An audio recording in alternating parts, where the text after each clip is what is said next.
8천억 달러. 우리 돈으로 무려 1,000조 원입니다. 이게 바로 스페이스X라는 한 회사가 우주 산업의 판도를 완전히 뒤집으면서 만들어낸 가치예요.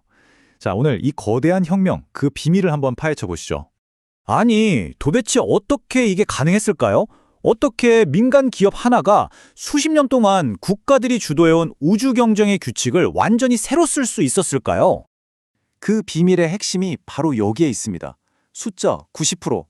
스페이스X는요, 우주로 가는 비용을 무려 90%나 줄여버렸습니다. 이게 바로 모든 혁신의 출발점이었던 거죠. 자, 첫 번째 파트입니다. 스페이스X가 어떻게 우주로 가는 길에 규칙 자체를 새로 썼는지 한번 보죠. 말 그대로 낡은 방식을 버리고 우주 고속도로를 뻥 뚫어버린 이야기입니다. 여기 한번 보세요. 차이가 정말 명확하게 보이죠? 예전에는요, 한 번 쓰고 버리는 엄청나게 비싼 로켓을 정부가 주도해서 쏘는 방식이었어요. 그런데 스페이스X가 연 뉴스페이스 시대는 완전히 다릅니다. 로켓을 재사용해서 비용을 확 낮추고 민간 기업이 혁신을 이끄는 거죠. 그 중심에는 바로 로켓 재사용이라는 기술이 있어요. 이게 뭐냐면요, 우리가 밥 먹을 때마다 숟가락, 젓가락을 버리지 않고 씻어서 다시 쓰는 거랑 똑같은 거예요. 아주 간단하죠? 로켓에서 제일 비싼 부분이 일단 부스터인데 이걸 안 버리고 바다에 착륙시켜서 다시 가져와서 또 쏘는 거죠. 이 단순해 보이지만 정말 혁명적인 아이디어가 우주로 가는 문턱을 그냥 확 낮춰버린 겁니다. 결과는요, 말 그대로 압도적입니다. 지금까지 부스터 착륙 성공 횟수만 540번이 넘고요. 와, 이건 진짜 대단한데 부스터 하나를 무려 32번이나 다시 썼답니다. 2025년 한 해에만 160번 넘게 쏠 예정이고요. 이게 어느 정도냐면 전 세계 발사의 절반 이상, 미국 시장은 거의 90% 가까이를 혼자 다 하는 거예요. 정말 엄청나죠? 계산해보면 거의 이틀에 한 번꼴로 로켓을 쏘아 올리고 있다는 얘기입니다. 자, 그럼 스페이스X가 이 엄청난 기술로 돈은 어떻게 벌고 있을까요? 두 번째 파트에서는 스페이스X의 비즈니스 모델을 들여다볼 건데요. 아마 많은 분들이 생각하는 거랑은 좀 다를 거예요. 저도 좀 놀랐거든요. 네, 바로 이겁니다. 이게 그 놀라운 사실을 보여주는데요. 2025년 스페이스X 예상 매출을 보면요, 약 70%가 로켓 발사가 아니에요. 바로 위성 인터넷 서비스 스타링크에서 나옵니다. 그러니까 로켓은 이제 돈을 버는 수단이기도 하지만 동시에 더 큰 사업을 하기 위한 필수 인프라가 된 셈이죠. 더 흥미로운 건요, 이 사업들이 서로 맞물려서 엄청나게 강력한 선순환 구조, 그러니까 플라이휠을 만들었다는 거예요. 한번 보세요. 로켓 발사로 돈을 벌죠? 그 돈으로 연구 개발을 해서 발사 비용을 더 낮춥니다. 그랬더니 스타링크 위성을 훨씬 싸게 쏘아 올릴 수 있게 된 거예요. 그리고 이 스타링크가 지금 엄청난 돈을 벌어들이고 있거든요. 그 돈은 또 어디로 가느냐? 바로 화성 탐사를 위한 차세대 로켓 스타쉽 개발에 들어가는 겁니다. 성공이 다음 성공을 낳는 정말 완벽한 시스템인 거죠.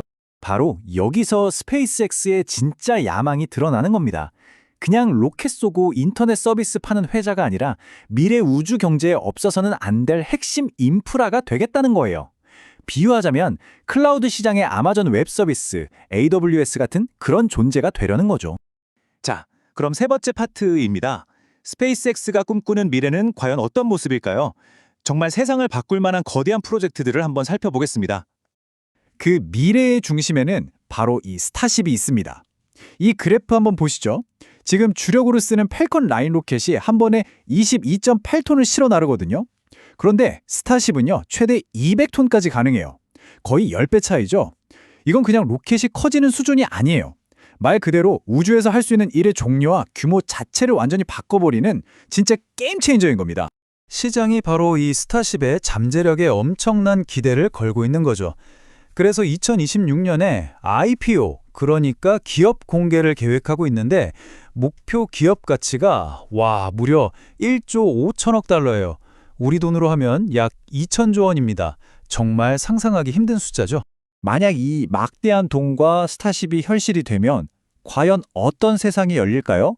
정말 공상과학 영화 같지만 인류가 화성에 사는 다행성 종족이 될 수도 있고요. 나사랑 같이 달에 다시 갈 수도 있습니다.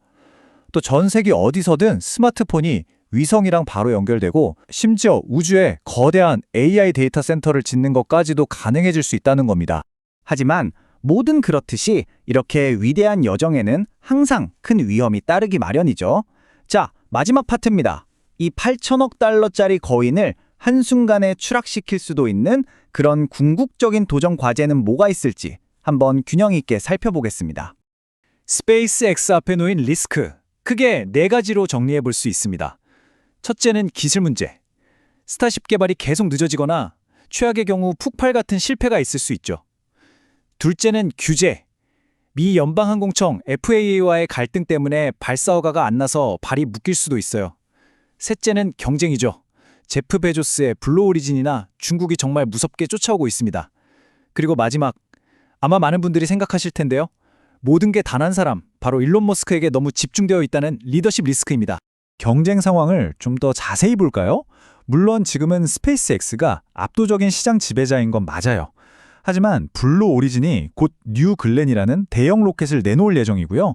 전통의 강자 ULA 그리고 국가가 밀어주는 중국 역시 절대 무시할 수 없는 상대들입니다. 특히 이 규제 문제가 생각보다 심각합니다. 실제로 2023년에 스페이스X의 한 임원이 미 상원 청문회에 나가서 이런 말을 했어요. 지금의 발사 허가 시스템은 거의 붕괴 직전이다 라고요.